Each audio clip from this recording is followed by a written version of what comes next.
Olá, meus amigos, olá, minhas amigas, olá, concurseiros, tudo bem com vocês? Muito prazer, meu nome é Guilherme Rittel, sou professor aqui do Aprova com cursos de Direito Penal, Processo Penal, Legislação Extravagante e também de Direitos Humanos. E nós vamos hoje, trazer algumas dicas para vocês para o concurso da Polícia Civil de São Paulo, cargo de agente de telecomunicações, na matéria de legislação especial, tá? Legislação especial. Muito que bem, você que vai fazer o concurso, aonde que você vai encontrar a parte de legislação especial? Claro, existe uma parte que tem muito mais a ver com direito administrativo, não é essa parte que eu vou falar, tá? Que fala sobre estatuto, enfim, do servidor, mas também tem dentro da matéria ali de direito penal e processo penal. Dá uma olhadinha comigo, vamos lá e vamos olhar um pouco aqui a ementa de vocês. Vejam comigo, a ementa de vocês cobra os seguintes conteúdos dentro de direito penal e de direito processual penal, tá? Ela cobra primeiro lá a diferença entre crime e contravenção, entre crime e contravenção. Gente, a ideia é dar dicas, então assim, sabe qual que é a diferença de crime e contravenção? É muito simples, a pena. Quer ver como é que é? Então, lembra comigo. Na verdade, nós tratamos crimes e contravenções como se fossem espécies de um gênero maior. O gênero é esse daqui, ó. Nós temos o gênero chamado infração penal.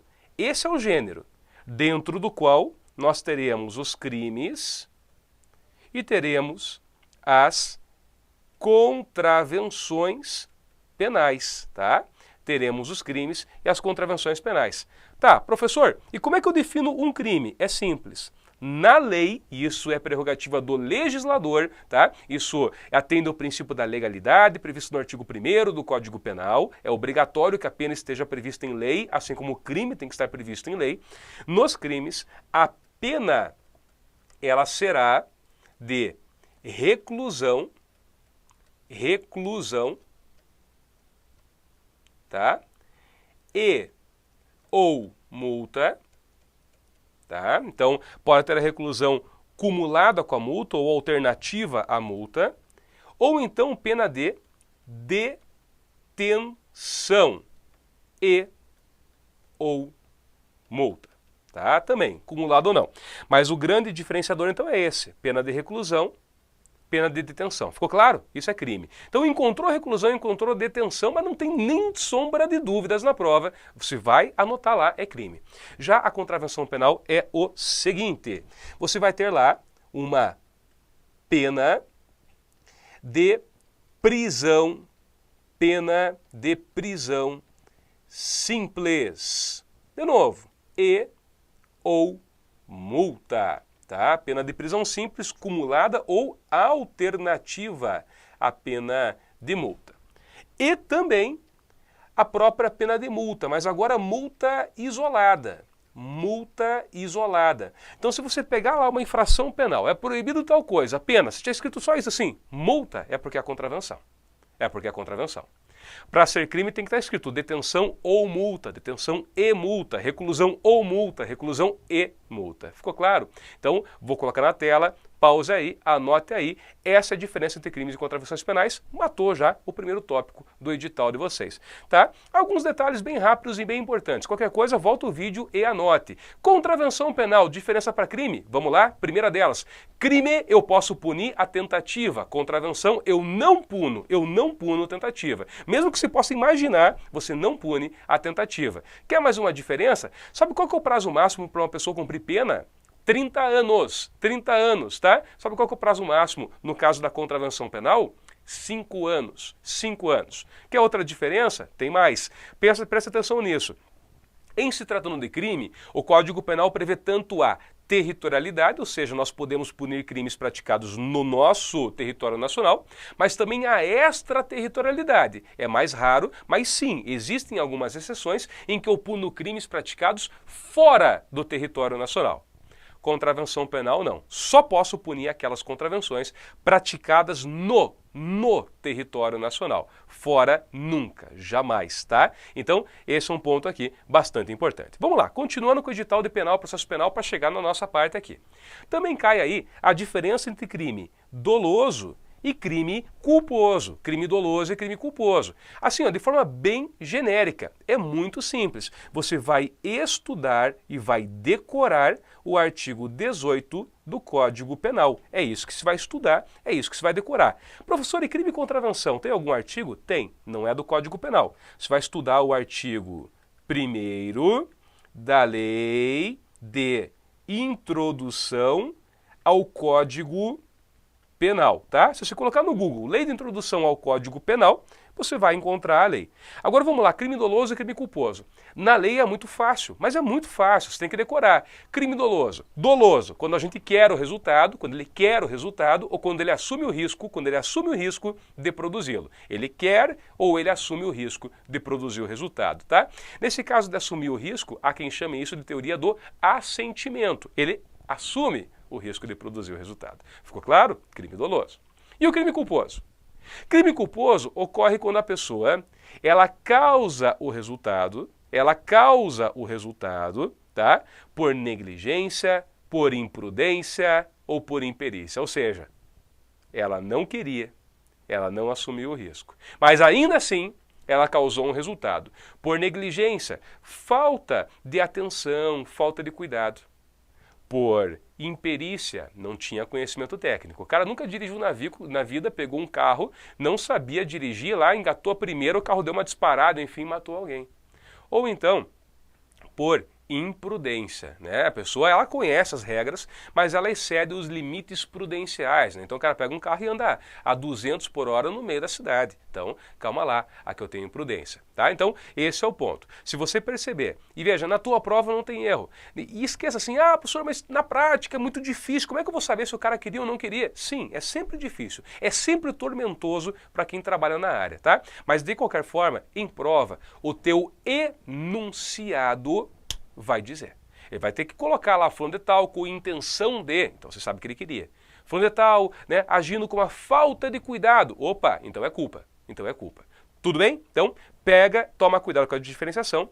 E assim, gente, quando eu falo decorar, né, presta atenção. Qual que é a tua banca? VUNESP. Eu fiz questão de resolver as questões anteriores da VUNESP, em especial para cargos correlatos, tá? Ali, né, ao cargo que vocês vão fazer. E o que a gente percebe é que a prova, ela cobra muito letra de lei. A VUNESP tem essa característica. Portanto, olha, gente, é para estudar e decorar.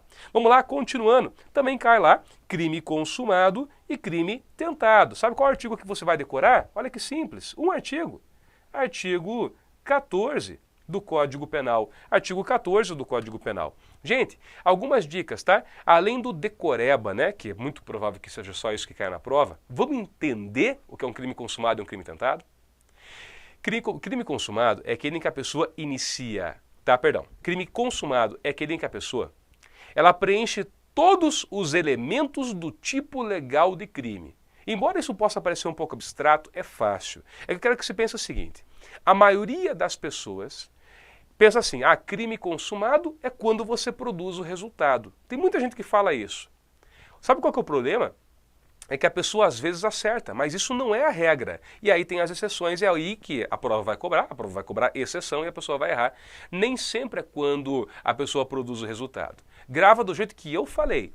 O crime ele é consumado quando a pessoa preenche todos os elementos do tipo legal de crime. Ou seja, se vai olhar lá no Código Penal a previsão do delito, do crime, tá? Você vai ver o que ele exige. Quando a pessoa preencheu aquilo que o legislador exigiu, está consumado, mesmo que não haja resultado. Eu vou dar 2 exemplos para vocês que acho que vai ficar bem claro.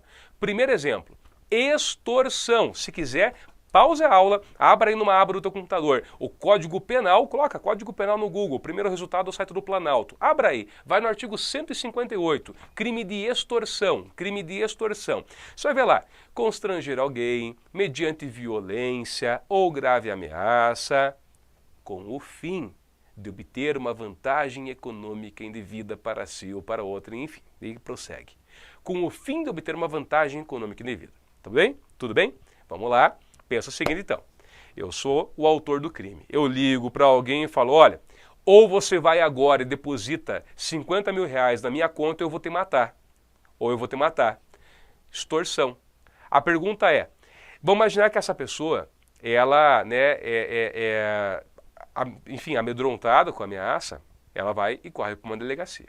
E na delegacia orientam a pessoa a ligar na frente dos policiais, eles vão tentar interceptar aquela comunicação e vão tentar triangular o sinal para encontrar onde está a pessoa que faz a ameaça.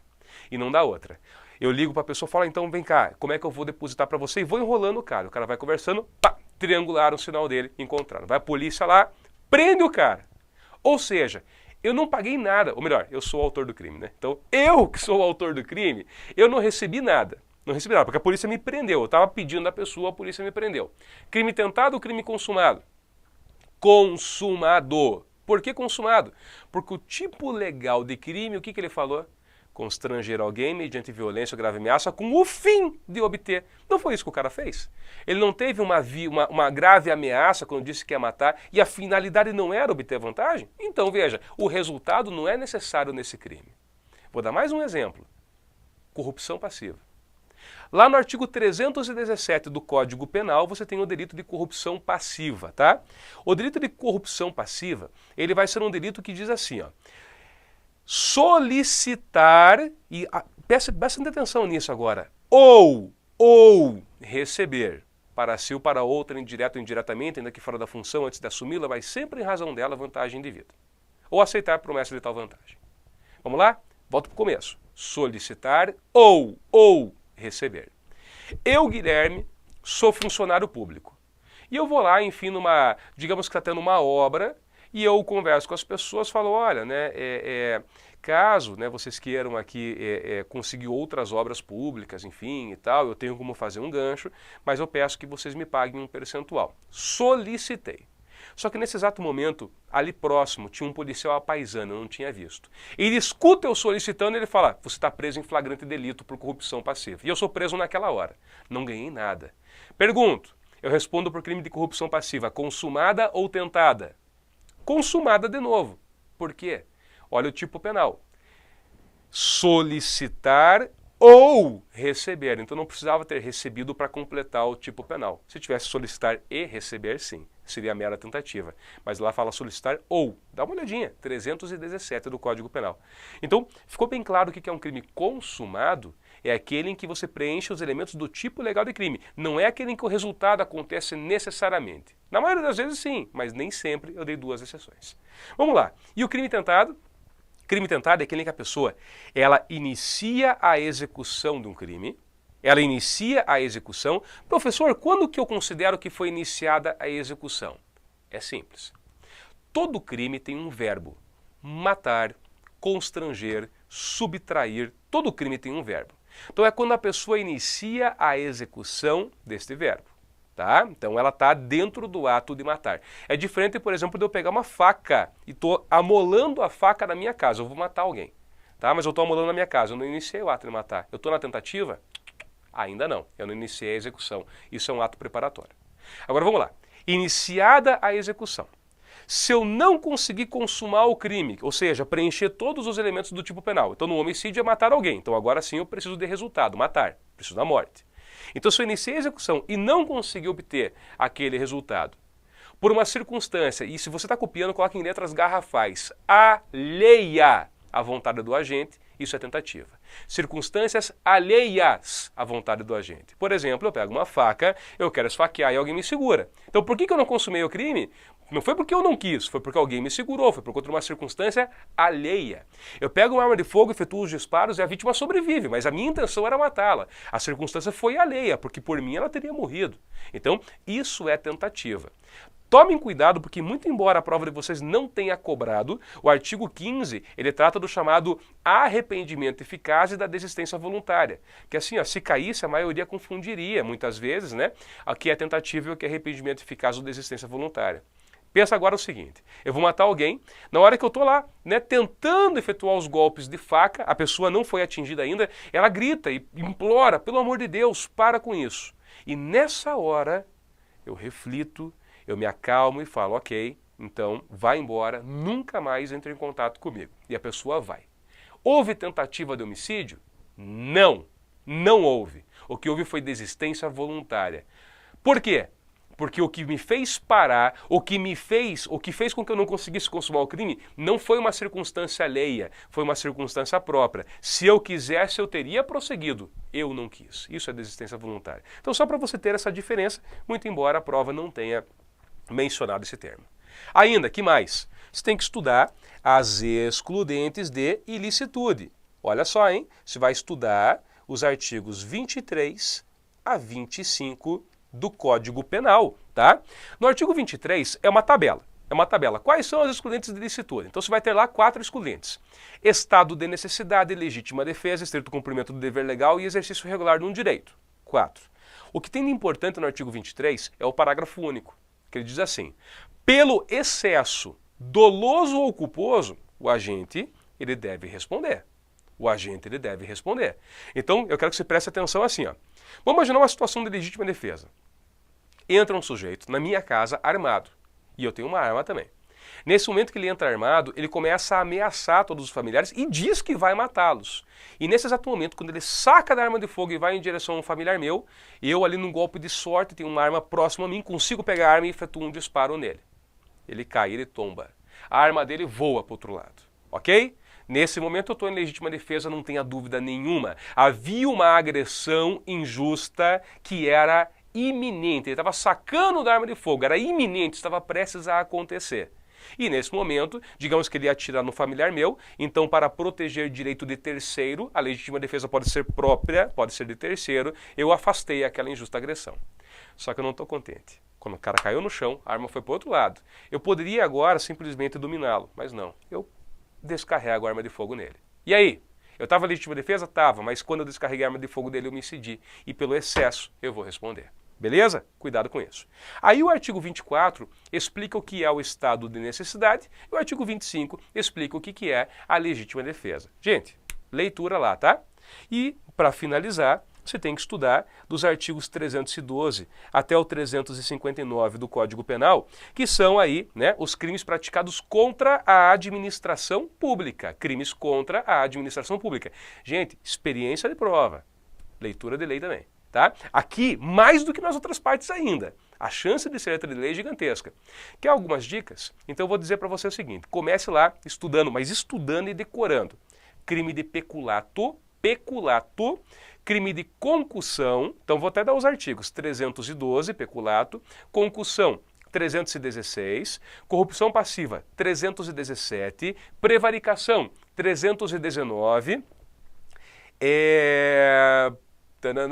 me fugiu, vamos lá, condescendência criminosa, 320 e advocacia administrativa, 321. Você vai dizer, professor, mas então eu vou ler só esses? Não, você vai ler todos. Você vai ler todos. Mas esses são os campeões. Os que mais são cobrados da primeira parte. Mas não tenha dúvida nenhuma disso. Tá? Por exemplo, tem lá o crime de inserção de dados falsos em sistema de informática. Tá, já teve concurso que cobrou. Mas não é, né, algo tão assim cobrado. Né? Então, mas estudem todos, pelo amor de Deus, tá? Mas esses que eu falei, você tem que saber certinho, você não pode esquecer de nada deles. Por exemplo, que é uma dica, sabe, de todos esses delitos ali do 312 até o 327, só tem um que admite a modalidade culposa, só um, é o peculato. E aí você já sabe. Então, na hora da prova, você nem precisa decorar mais. Se qualquer delito ali praticado por funcionário público, se eles perguntarem se pode ser culposo, você tem que lembrar assim, o peculato é, os outros não, então está errada a questão. E aí matou, resolveu e corre pro abraço. Além desses, aí tem os crimes praticados por particulares, enfim, então estude muito bem, tá? O delito de corrupção ativa. Estude sim, né? Desacato, desobediência e resistência. E tráfico de influência. São importantes artigos. Depois, na parte dos crimes contra a administração da justiça, né, estude exploração de prestígio, estude denunciação caluniosa e falsa comunicação de crime. 2 delitos bem interessantes, tá? Também delito de Vamos lá, né? Vamos lá, me foge aqui a cabeça. Fraude processual, estude. Estude também, né, os delitos em relação ao auxílio, né, pessoal ou auxílio real, né, também dê uma estudadinha. Com certeza você vai ver que isso vai ajudar muito. Mas assim, leitura de código na íntegra em relação a esses artigos é isso que vai te ajudar bastante. Bom, aí assim, isso daqui na verdade mata direito penal. Tá, e direito processual penal? Veja só. Polícia Judiciária, isso é muito simples, na verdade, isso é mais matéria até de direito constitucional, né? Porque você vai ver lá, quem que é a Polícia Judiciária? É a Polícia Civil e a Polícia Federal. É a Polícia Civil e a Polícia Federal. Aí, persecução penal. O que é persecução penal, né? Persecução penal é a atividade de investigar, de processar e, eventualmente, até mesmo de fazer com que se cumpra uma pena. É uma incumbência, é o ônus do Estado. Veja, o Estado ele tirou de você, tirou de mim, o poder de a gente exercer a autotutela, né? Até para trazer um pouco de racionalidade. Já pensou se todo mundo fizesse justiça com as próprias mãos? Ele tira da gente. Só que a partir do momento que ele tira, é incumbência dele, portanto, exercer essa persecução penal. Então, quando ocorre um crime, nasce naquele momento, matei alguém. Abstratamente nasceu naquele momento que a gente chama de pretensão punitiva. Ou seja, né, há uma pretensão em punir aquele crime que foi praticado e não deixar ele impune. E para que isso seja possível, eu preciso da persecução penal. Eu preciso investigar, eu preciso processar e julgar aquele delito. E é isso, então, que nós tratamos aqui. Ainda, meus caros, não se esqueçam, nós temos aqui o inquérito policial. Inquérito policial. Meus caros, em relação ao inquérito policial, o mais importante para você estudar é pegar lá o artigo 5º, assim, ó, mas estude muito, porque o artigo 5º ele vai tratar das formas de instauração de um inquérito policial. Ou seja, um inquérito policial pode ser instaurado de ofício pelo delegado quando se tratar de um crime de ação penal pública. Crime de ação penal pública são aqueles crimes que não exigem que a vítima autorize, não exigem que a vítima ela mesma requeira, não, tá? Por exemplo, a maioria. Homicídio, furto, roubo, extorsão, estelionato, são todos crimes de ação penal pública. Então, primeira forma de ofício pelo delegado de polícia. Tudo bem? Segunda forma, às vezes o próprio juiz ou promotor manda o delegado instaurar. Então, mediante requisição do Ministério Público ou do juiz. A terceira forma são aqueles crimes que exigem uma autorização da vítima. Tem crime que é assim, o delegado não pode investigar enquanto a vítima não autorizar. Então, nesse caso, só se instaura mediante representação. Representação da vítima, tá? Que alguns exemplos, porque agora é exceção. A ação penal pública, ela é regra. A pública condicionada, exigir uma representação é exceção. Então, exemplos. Lesão leve e lesão culposa. Tá? Exigem que a vítima autorize, menos Maria da Penha. No caso da Maria da Penha, ela não precisa autorizar. Estupro de maior de idade tem que autorizar. Ameaça tem que autorizar. Então, são todos crimes que exigem autorização. Quarto, mediante requerimento. Não é representação, agora é mediante requerimento. Então, de ofício, requisição do juiz do promotor, representação da vítima e agora requerimento. Quando eu falo em requerimento da vítima, é quando se trata de um crime de ação penal privada, tá? Crimes que exigem queixa, exigem queixa. Por exemplo, injúria, calúnia, difamação nas suas formas simplificadas, exigem que a pessoa ela mesma requeira. E por fim, com um auto de prisão em flagrante delito. Essas 5 hipóteses, que são as hipóteses, então, de instauração do inquérito policial, tem que decorar. Mais do que isso, prazos do inquérito, muito simples, moleza, tá? Se eventualmente o investigado está solto, o delegado tem o prazo de 30 dias para concluir o inquérito, mas nada impede que eventualmente esse prazo seja prorrogado. 30 dias, podendo prorrogar. Se o suspeito está preso, 10 dias para concluir o inquérito e a lei não prevê prorrogação nesse caso. A lei não prevê prorrogação. E para finalizar, pode o delegado arquivar inquérito? Grave comigo. Não, delegado não arquiva inquérito policial. O delegado, quando ele termina, ele faz um relatório, pode até concluir, olha, não se chegou ao autor do crime. Mas quem arquiva é o juiz. O promotor pede e quem arquiva é o juiz. Tudo bem? Continuando, a prova de vocês também prevê lá o tema prova, objeto e meios, né? Então, o que é objeto de prova? Tá? O objeto de prova é aquilo que está contido na acusação. Ali há a delimitação do que você deve provar num processo. Eu quero, como regra, descobrir se houve um crime, ou seja, materialidade, e quem foi o autor, ou seja, autoria, tá? E os meios de prova, esse é um dos pontos mais maiores dos estudos que vocês vão ter, tá? É a partir do artigo 155, que você vai estudar a matéria, e aí tem os vários meios de prova. Prova pericial, prova documental, testemunhal, declaração da vítima, interrogatório, acariações, reconhecimento de pessoas e coisas, busca e apreensão. Gente, aqui tem que estudar, hein? Aqui não tem muito como fazer diferente. E também, além dos meios de prova, olha aqui, ó, prisão, conceito e espécies, tá? Veja, eles não vincularam isso a processo penal. No Código de Processo você vai encontrar dois tipos de prisão: prisão em flagrante e prisão preventiva. Prisão em flagrante e prisão preventiva. Tudo bem? Prisão em flagrante, se for policial, ele é obrigado a prender quem está em flagrante delito. Se for qualquer um do povo, eu, Guilherme, por exemplo, sou advogado, mas estou saindo aqui da prova de concursos, vejo um crime em flagrante, eu posso. Então qualquer um do povo pode. Quem é policial deve prender quem quer que esteja em flagrante delito.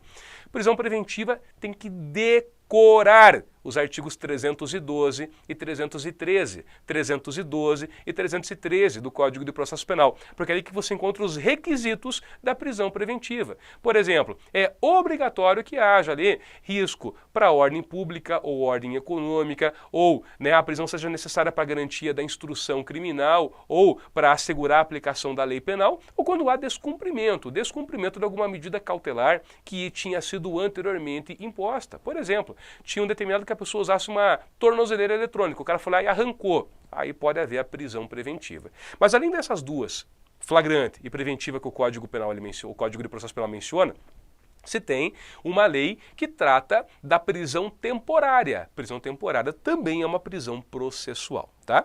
E para terminar esse nosso breve encontro de dicas, tentando aqui esmiuçar a ementa de vocês, então aqui você vai ter que ler também o CPP, vai abrir o Código de Processo Penal, vai entrar no capítulo das prisões e vai estudar, tá? Você tem a Lei 12.830, que trata especificadamente da nossa matéria, legislação especial, nesse caso, a gente pegou uma parte bem pequena, na verdade, Essa lei é muito, muito, muito pequena. Eu trouxe ela, inclusive, para a gente trabalhar aqui. Essa lei, ela trata da investigação criminal conduzida por delegado. E até, justamente por conta disso, olha só, investigação criminal conduzida por delegado, é que essa lei ela é alvo de várias ações declaratórias de inconstitucionalidade. Veja, há uma briga muito grande entre Polícia Civil e Federal e Ministério Público para ver quem pode investigar. Tá pacificado. O Ministério Público pode investigar? Também pode, mas a questão é, mas quem conduz? Quem que preside um inquérito policial? Tá? E aí a lei ela dá a entender que é sempre o delegado. Justamente por isso existem essas ações diretas de inconstitucionalidade que não foram julgadas ainda. Eu dou aqui 3 exemplos, estão no Supremo. Enfim, isso não vai cair no concurso, mas é bom saber que se discute realmente a constitucionalidade. Beleza? Gente, rapidinho então em relação a essa lei aqui, ó. Dá uma olhadinha. Primeiro lugar, em relação à Polícia Judiciária. Qual é a natureza das funções da Polícia Judiciária? Primeiro lugar, Polícia Judiciária, matéria constitucional, artigo 144 da Constituição. Então, as funções de polícia judiciária e apuração das infrações penais exercidas pelo delegado de polícia, elas constituem ações ou funções de natureza jurídica, essenciais e exclusivas do Estado. É que muita gente já discutiu, olha, o delegado exerce uma função jurídica e uma função policial. Jurídica, tá? É um misto, na verdade, mas é eminentemente jurídica. Ainda, o artigo 2º, parágrafo 1º dessa lei, ela diz assim, ó, ao delegado, na qualidade de autoridade policial, cabe a condução da investigação criminal por meio do inquérito policial ou outro procedimento previsto em lei, que tem como objetivo apurar as circunstâncias, a materialidade e a autoria das infrações penais. E tomem cuidado, porque quem fica só restrito assim, o Código de Processo Penal diz que o inquérito serve para apurar autoria e materialidade. Tome cuidado, tem que atualizar, hein? Autoria, materialidade e circunstâncias. Eu quero saber se houve crime, quem foi o autor, mas claro, eu quero saber como que o crime foi praticado, porque isso pode ajudar a descobrir, vamos imaginar, um homicídio. Se foi um homicídio simples ou se foi qualificado, se havia motivo fútil, motivo torpe. Então assim, as circunstâncias, vocês estão vendo, desde 2013 fazem parte das funções também do inquérito policial. Prosseguindo. O que pode um delegado fazer? Dentre N outras, tá? E se você quiser saber outras atribuições, a minha dica é, você vai ler o artigo 6º do Código de Processo Penal, que vai trazer ali algumas atribuições do delegado no sentido de produção de prova. Mas o delegado pode requisitar perícias, requisitar informações e requisitar também documentos e dados que interessem à apuração dos fatos, né? Isso é muito comum, às vezes o delegado solicita lá de um condomínio a cópia da imagem de vigilância, o delegado solicita lá os dados relativos ao cliente e tal, para saber se tem endereço, se não tem. Então, ele pode, tá? Prosseguindo, gente, ainda, hipótese de avocação ou redistribuição do inquérito policial, artigo 2º, parágrafo 4º. Olha só haverá a possibilidade de avocação ou redistribuição por superior hierárquico. O que é avocação? Digamos, eu sou delegado primeira classe, já estou no final de carreira, e acabou de entrar um delegado, e ele está com uma investigação. E eventualmente eu quero investigar esse caso. Eu vou avocar, por ser superior hierárquico, eu tiro a investigação desse delegado e pego para mim. Isso é avocar. Então o superior hierárquico, ele avoca aquela responsabilidade. Quando eu falo em redistribuição, eu tiro de um e mando para o outro.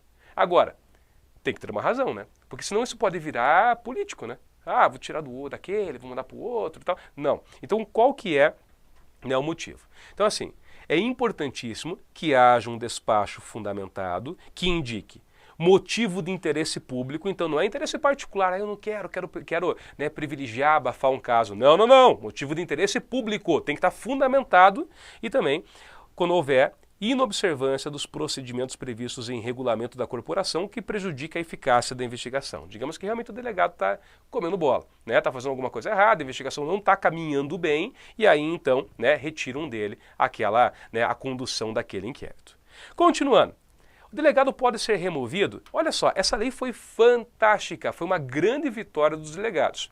Porque assim, a Constituição ela prevê a inamovibilidade de juízes e promotores, o que é muito bom, porque torna eles, não vou dizer imunes, mas muito menos sujeitos a esse jogo político. Né? O juiz deu uma decisão contrária ao interesse de um bambambam, vamos colocar o juiz lá em outra cidade.